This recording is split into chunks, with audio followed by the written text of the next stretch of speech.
Hurt changed you, not in the obvious way people talk about, but in the quiet, uncomfortable way that no one sees. You used to feel deeply, care endlessly, and give without keeping score. Then life kept taking. Betrayal after betrayal, disappointment after disappointment, until something inside you shifted. One day you didn't become colder, you became different. You stopped explaining yourself. You stopped absorbing other people's pain, and suddenly the same traits that once made you an empath now look suspiciously like narcissism. Carl Jung warned us about this moment when unhealed pain pushes the shadow to take control. This video isn't about blaming you. It's about understanding what happens when kindness is punished too many times, when survival replaces softness, and when protecting yourself starts to feel like power. If you've ever looked in the mirror and thought, "I don't recognize who I'm becoming," stay with me until the end, because the answer isn't what you think.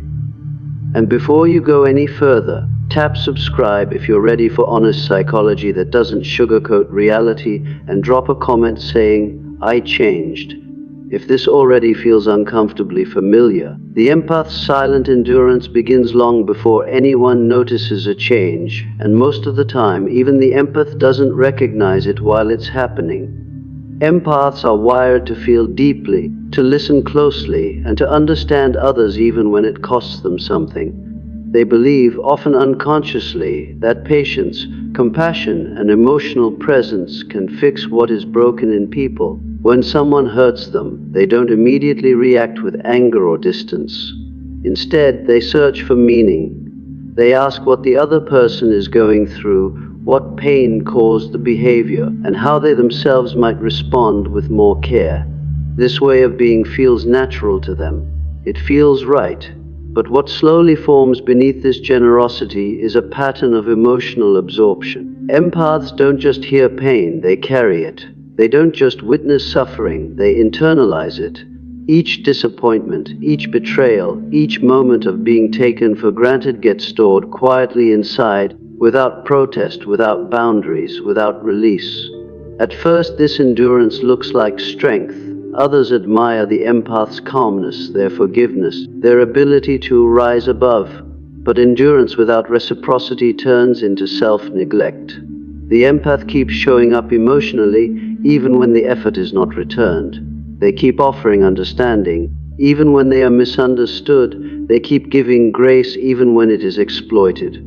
Over time, the body and mind begin to register this imbalance. There is a subtle tiredness that doesn't go away with rest. There is a growing sense of being unseen. The empath may start to feel emotionally heavy, but they rarely express it openly. They tell themselves that being sensitive means being strong enough to hold more, that caring deeply is simply the price of connection. What they don't realize is that pain, when carried alone for too long, doesn't dissolve. It accumulates. This is where emotional exhaustion quietly takes root. It is not dramatic. There is no single breaking moment. Instead, it is a slow draining of emotional energy. The empath may notice they are less excited about conversations, less motivated to support others, or more withdrawn after interactions that once felt fulfilling. They may begin to feel numb, not because they no longer care, but because caring has become too costly. Their empathy, once freely given, now feels heavy. Yet even then, they continue. They stay, they listen, they absorb. The belief that understanding will eventually be rewarded keeps them going. They think that if they just explain better, love harder, or stay patient longer, the relationship will finally balance out. Carl Jung spoke about the danger of repressing emotional truth, especially anger and resentment that feel unacceptable to our self-image. For empaths, these emotions often remain hidden in the shadow because acknowledging them feels like a betrayal of who they believe they are. Anger feels unkind. Self-protection feels selfish. So instead of setting limits, they endure. Instead of expressing pain, they minimize it. But the psyche keeps score even when the conscious mind refuses to. The exhaustion deepens, and with it, a quiet shift begins. The empath starts to pull inward, not out of cruelty, but out of depletion. They may stop explaining themselves. They may stop offering emotional access. This withdrawal can look sudden to others, but it has been building for a long time. What makes this phase so confusing is that the empath often blames themselves for the exhaustion. They wonder why they feel resentful, distant, or emotionally unavailable. They may fear that something is wrong with them, that they are becoming cold or selfish. In reality, this is the nervous system responding to prolonged emotional overload. Empathy without boundaries becomes self-erasure. Silent endurance teaches the empath to survive by disappearing emotionally, and survival is not the same as healing. The exhaustion is a signal, not a failure. It is the psyche's way of saying that understanding alone is not enough, that empathy needs protection, and that pain cannot be carried indefinitely without consequence. When emotional wounds happen once or twice, the empath tends to treat them as exceptions, painful but manageable moments that can be healed with time and understanding. But when hurt becomes a pattern rather than an event, something deeper begins to change. Repeated wounds do not simply fade, they teach the nervous system to anticipate danger. The empath, who once approached relationships with openness and trust, slowly learns that vulnerability carries a cost.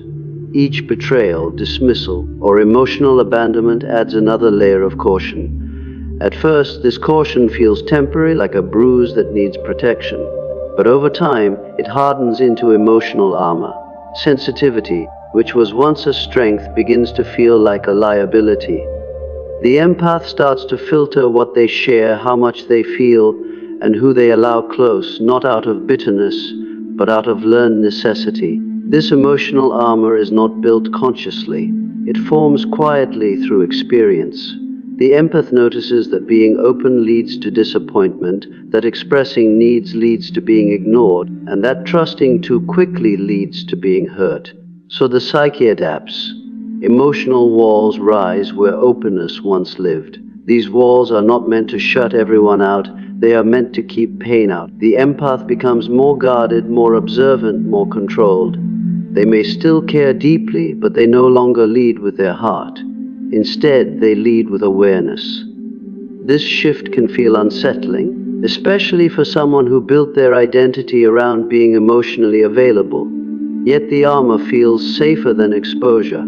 It creates distance, and in that distance, the empath can finally breathe. Carl Jung described this process as a natural response to psychic injury. When the psyche experiences repeated harm, it develops defenses to preserve itself. The problem arises when these defenses become permanent. Emotional armor protects, but it also isolates. The empath may notice that connections feel less intense, less warm, or less meaningful. They may struggle to access the same depth of feeling that once defined them. Others may describe them as distant, guarded, or even cold. What is often misunderstood is that this hardness is not a loss of sensitivity, it is sensitivity that has learned to survive. The empath still feels everything, but now those feelings are tightly controlled, carefully managed, and rarely shared. Over time, this armor changes how the empath relates to the world. They stop expecting understanding and start expecting impact. They prepare for disappointment before it happens. They listen for hidden motives. Trust becomes something that must be earned slowly, if at all. This hyper-awareness can look like emotional strength, and in some ways it is. The empath is no longer easily manipulated or taken for granted. However, the cost of this protection is subtle but real. Emotional walls prevent pain, but they also prevent closeness. The empath may feel safer, yet lonelier. They may feel more in control, yet less connected. The armor does not discriminate between harmful and healthy experiences, it blocks both. There is also a shift in how the empath views vulnerability. What once felt like honesty now feels risky. What once felt like connection now feels like exposure. The empath learns to keep their inner world private, sharing only what feels safe. This creates a sense of emotional self-sufficiency, but it can also lead to emotional fatigue. Constantly holding guard requires energy. Constantly monitoring emotional boundaries requires effort. Over time, the empath may feel tired in a different way, not from giving too much, but from holding too much back. Jung believed that when defenses become rigid, they push emotional truth into the shadow. The empath's pain, anger, and disappointment do not disappear, they simply go unexpressed. Emotional armor becomes a way to avoid feeling these truths fully, but unprocessed emotion does not vanish, it waits. It shapes behavior, reactions, and perceptions from beneath the surface. The empath may become less patient, less forgiving, or more detached, not because they lack empathy, but because they are protecting a heart that has been wounded too many times. Repeated wounds teach the empath that openness without safety is dangerous. Emotional armor is the psyche's response to that lesson. It is not a failure of character, it is an attempt at survival. The challenge is not recognizing why the armor formed, but understanding when it no longer serves growth. Protection is necessary, but when walls replace connection entirely, healing remains incomplete. Emotional armor can stop the bleeding, but only awareness and conscious boundaries can allow the heart to open again without repeating the same pain.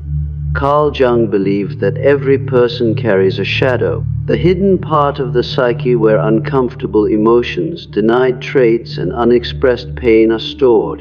For empaths, this shadow is often filled with feelings they believe they are not allowed to have. Anger feels wrong, resentment feels selfish, the desire for control feels unkind. So instead of acknowledging these emotions, the empath pushes them down and continues to present a calm, understanding exterior.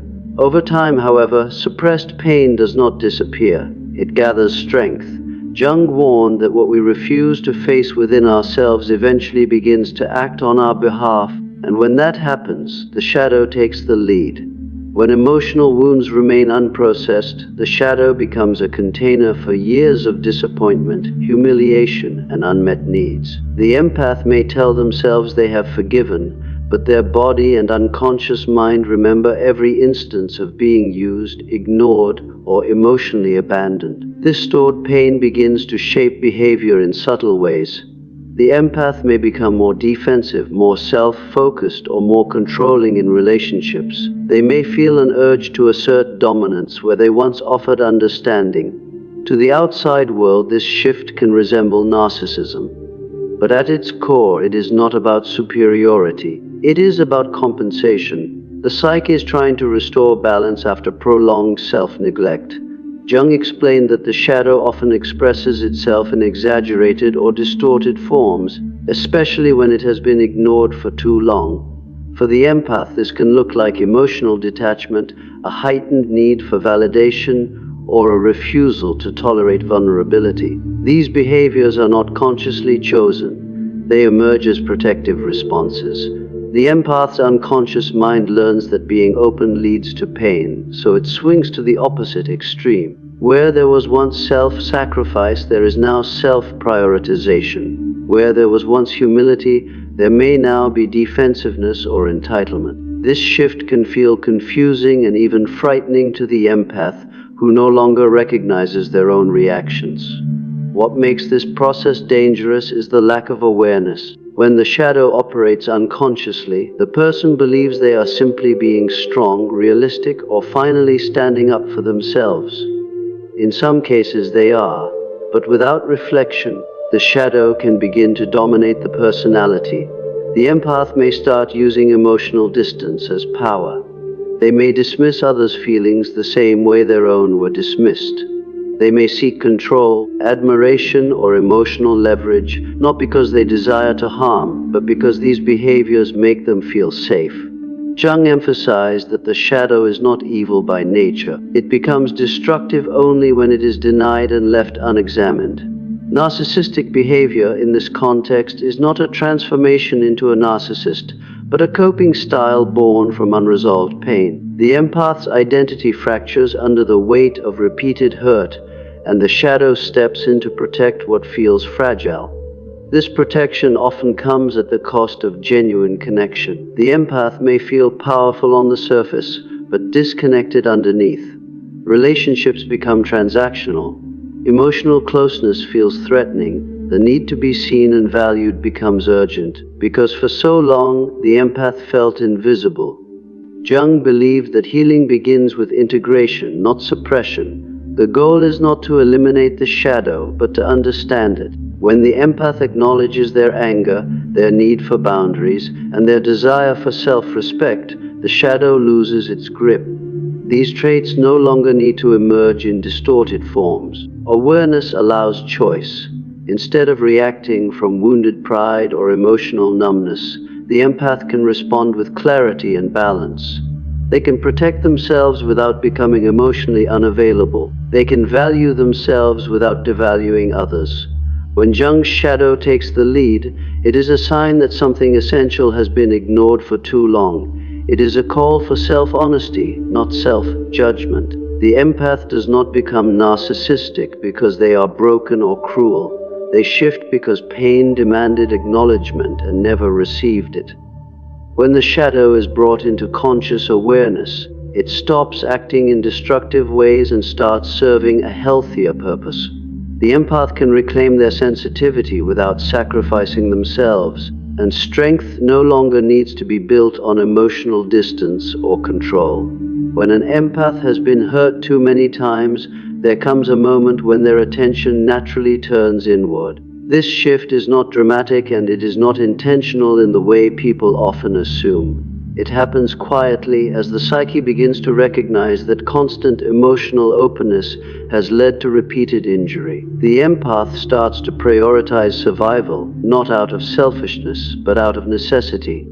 They become more selective with their energy, more cautious with their trust, and more protective of their inner world. From the inside, this feels like recovery. From the outside, however, it can look like self-obsession. The same person who once listened endlessly now speaks less. The one who once adjusted to everyone else's needs now considers their own. This change is often misunderstood. The wounded empath learns, sometimes painfully, that caring for others without caring for themselves leads to depletion. So they begin to redirect their focus. They pay attention to how interactions make them feel. They notice when their boundaries are crossed. They say no more often, and they stop explaining themselves every time they choose distance. This inward shift can feel unfamiliar, even uncomfortable, because the empath's identity was built around being emotionally available. Yet this self-focus is not about superiority or entitlement. It is about preservation. The empath is learning, often for the first time, that their needs matter as much as anyone else's. To those who benefited from the empath's unlimited emotional access, this change can feel like rejection. They may interpret the empath's new boundaries as coldness, arrogance, or narcissism. The empath no longer overgives, no longer absorbs emotional chaos, and no longer sacrifices their well-being to keep others comfortable. Instead, they choose calm over conflict and distance over drama. This can appear self-centered to people who were accustomed to the empath's availability. The irony is that what looks like self-obsession is often the result of long-term self-neglect finally coming to an end. Carl Jung understood this inward movement as a natural stage of psychological development. After prolonged outward focus, the psyche demands balance. The empath's turn inward is an attempt to reclaim parts of themselves that were lost through over-identification with others. This process can feel isolating because it disrupts familiar relational patterns. The empath may spend more time alone, reflect more deeply, and detach from relationships that feel draining. They may appear less expressive, less accommodating, and less emotionally reactive. These changes are not signs of emotional decline, they are signs of recalibration. However, without awareness, this inward shift can become rigid. The empath may overcorrect, swinging from self-sacrifice to emotional withdrawal. They may equate self-protection with emotional distance, believing that closeness always leads to harm. In this state, survival becomes the primary goal and connection becomes secondary. Others may label this behavior as narcissistic because it lacks the visible warmth that once defined the empath. What they fail to see is the context. The empath is not seeking admiration or control, they are seeking safety.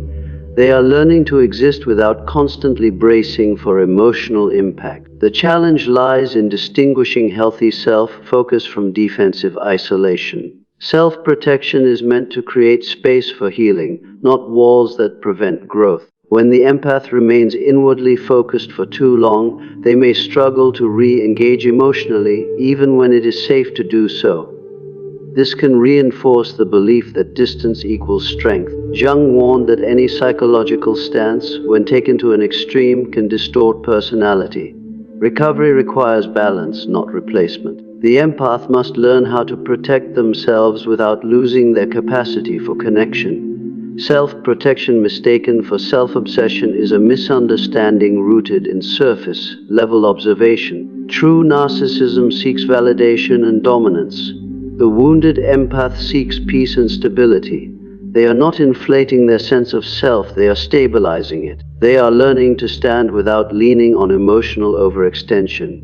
This process is quiet and often invisible, but it is necessary. The empath is rebuilding from within, redefining their relationship to care, boundaries, and self-worth. When viewed without context, the empath's inward turn can seem like a personality change.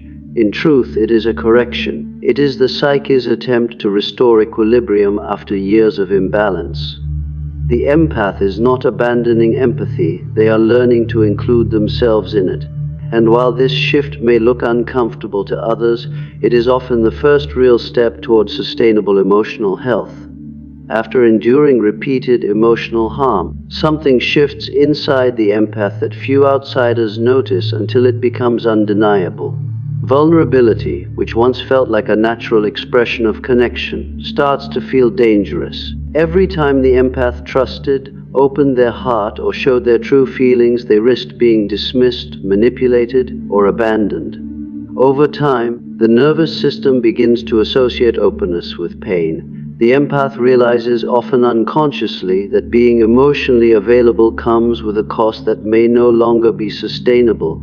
In response, a subtle but profound shift occurs. Control begins to feel safer than compassion. Where empathy once led the way, a need for self-preservation starts to take precedence. Power, not in the sense of domination over others, but in the sense of autonomy and predictability, becomes a tool for survival. It is a mechanism to prevent being hurt again. This shift is rarely sudden. It emerges slowly, almost imperceptibly, like water carving a new path through rock.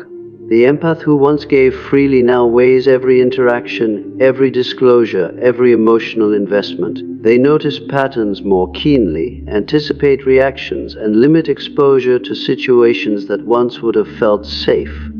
Where they once offered understanding unconditionally, they now evaluate whether their compassion will be met with reciprocity or exploitation. This careful calibration is not cruelty, it is protection. It is the psyche's way of saying, I will not be harmed again in the same way. Over time, this behavior can appear calculating or self-centered to those who do not understand the empath's history of pain. To the empath, it feels like survival, a necessary adaptation to a world that has repeatedly shown them that vulnerability can be perilous. Carl Jung's insights about the shadow are particularly relevant here. The shadow contains the parts of ourselves that we deny, suppress, or fail to process, including anger, resentment, and the instinct to protect oneself. When the empath has been hurt too many times, the shadow begins to assert itself through subtle behaviors that feel foreign to their previous nature. Compassion may retreat, replaced by cautious detachment. Openness may be replaced by control. This does not mean the empath has become a narcissist, but rather that their psyche has shifted toward what feels safe.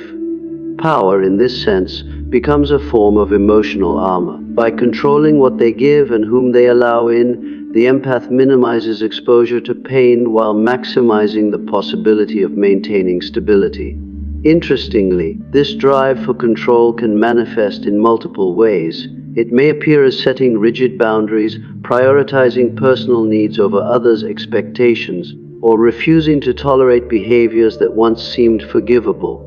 In some cases, the empath may become highly self-reliant, distancing themselves from relationships that carry emotional risk. These behaviors are not born from a desire to dominate, but from the understanding that vulnerability has limits, and those limits have been tested and exceeded in the past. The empath is learning to regulate their emotional environment, not to manipulate others, but to protect themselves from further trauma.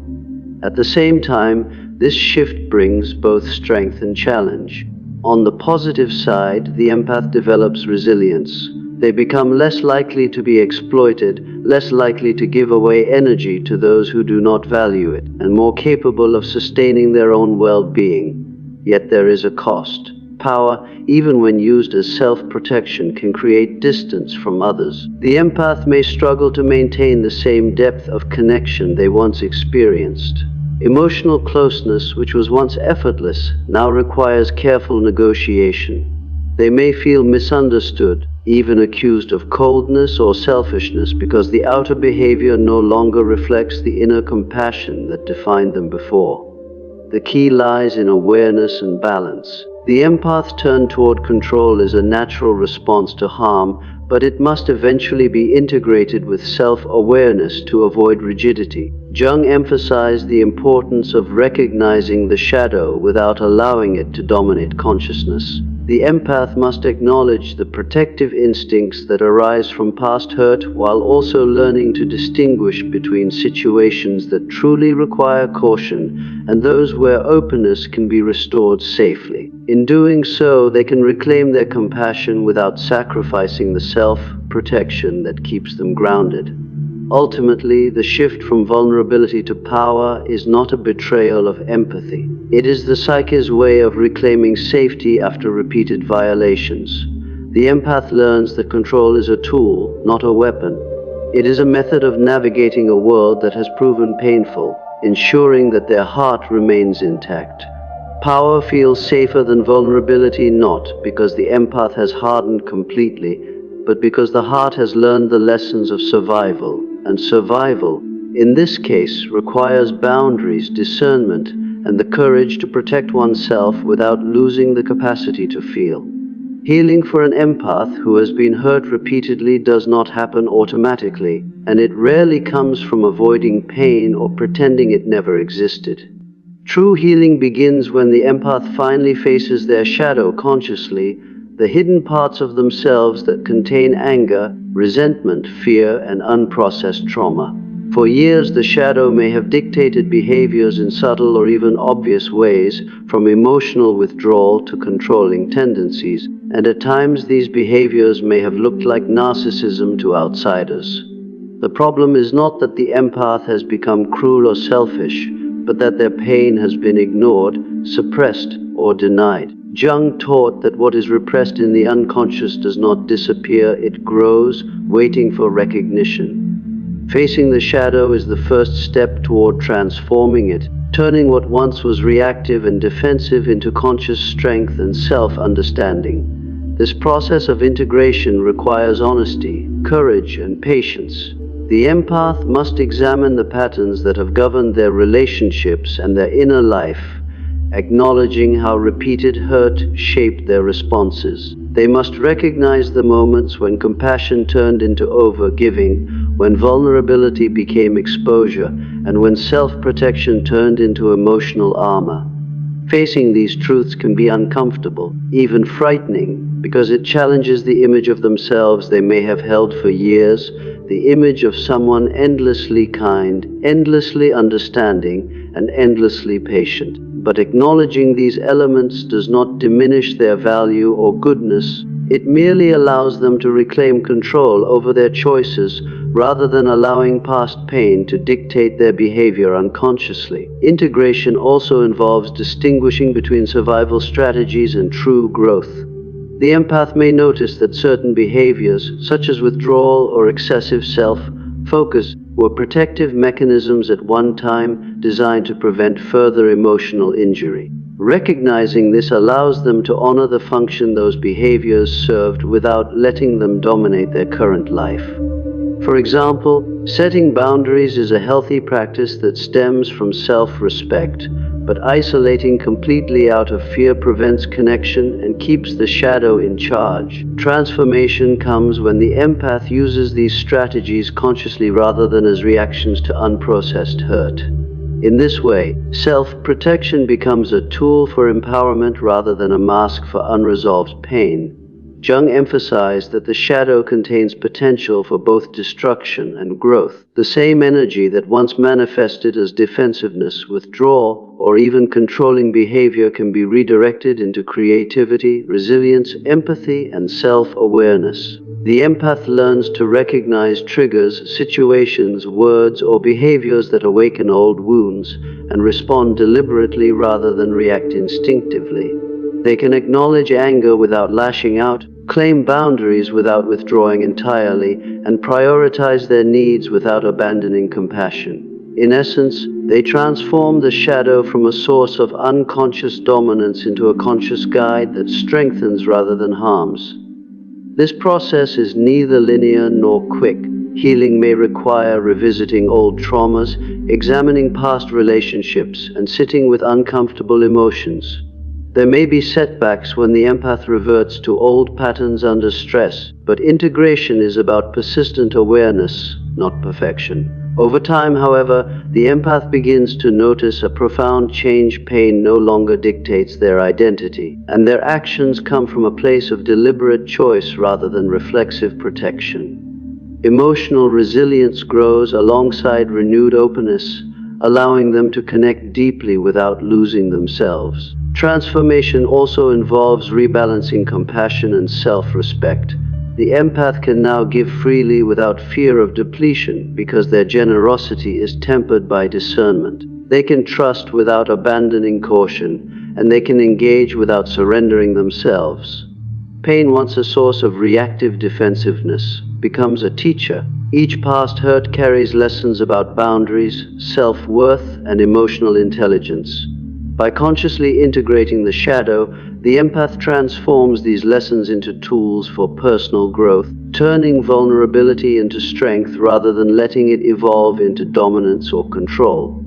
Ultimately, the empath's journey from hurt to conscious integration is a process of reclaiming their own psyche. Healing begins when they face the shadow, and transformation occurs when the lessons of pain are fully embodied. The empath no longer reacts out of fear, anger, or unresolved trauma. They respond with awareness, strength, and compassion that is sustainable. In this state, the heart can remain open without being exploited, and sensitivity becomes an asset rather than a liability. Pain no longer shapes them unconsciously, it empowers them consciously, creating a balance where empathy, self-respect, and inner strength coexist. This is the essence of transformation. When the empath moves from surviving hurt to mastering it, using the shadow not as a weapon, but as a foundation for growth and authentic, conscious living.